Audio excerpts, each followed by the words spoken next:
Greetings from South Korea. I am Arirang News AI anchor.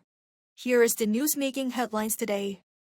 A 2-week ceasefire between the United States and Iran expires Wednesday, with peace talks in Islamabad, Pakistan seen as the last chance to prevent a return to war. U.S. President Donald Trump warned Monday that the odds of extending the ceasefire are very small, while his Vice President J.D. Vance is expected to travel to Pakistan on Tuesday to keep negotiations going.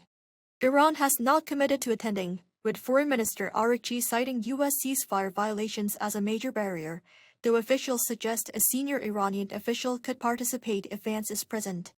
Iranian President Pezeshkian warned his country will not yield to pressure, even as global energy markets grow anxious with oil prices nearing $100 a barrel. South Korea's benchmark KOSPI hit a new all-time high, breaking above the 6,350 mark shortly after the opening bell. The index opened 1.34% higher from the previous session and surpassed 6,355 within about 10 minutes. That took the index above its previous intraday high of 6,347, set roughly 2 months ago before the start of the U.S.-Iran war. Large caps led the gains, with Samsung Electronics and SK Hynix up around 2% and 4% respectively when the new record was set.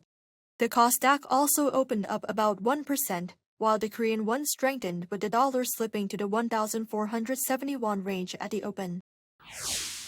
South Korea's newly appointed Bank of Korea Governor Shin Hyun-song says the central bank will implement a flexible monetary policy to combat growing economic uncertainties. In his inaugural address on Tuesday, the new governor emphasized that the domestic economy faces dual pressures of inflation and slowing growth, exacerbated by the Middle East conflict and volatile global oil prices. He outlined 4 core objectives for his 4-year term: stabilizing prices and financial markets, expanding financial monitoring into non-bank sectors, internationalizing the Korean won through a 24-hour foreign exchange market, and taking an active role in national structural reforms. The governor added that the central bank will also push forward with digital currency initiatives, including Project Tangang, to secure a stable next-generation payment infrastructure.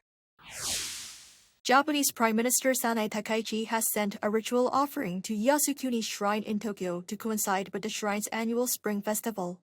Citing an anonymous source, Japan's Kyoto Shimbun newspaper on Tuesday said Takaichi is considering refraining from visiting the shrine in person during the festival period, which runs through April 23. Japanese local media say the move appears to be aimed at minimizing diplomatic friction, as a visit by the Prime Minister to the Yasukuni Shrine could spark backlash from South Korea and China. The Yasukuni Shrine commemorates about 2.46 million Japanese war dead, including 14 Class A war criminals convicted by international tribunals for their roles in World War II. South Korea is strengthening its cultural ties with India through cooperation in the film industry. Culture Minister Choi Hui-yong met with key figures from India's film sector in New Delhi on Tuesday local time on the sidelines of President Lee Jae-myung's state visit. The meeting featured a signing ceremony for a new joint film project tentatively titled Amor, which is scheduled to begin filming in September. The deal builds on the massive success of a recent Korea-India co-production, Made in Korea, which topped Netflix's global non-English charts last month.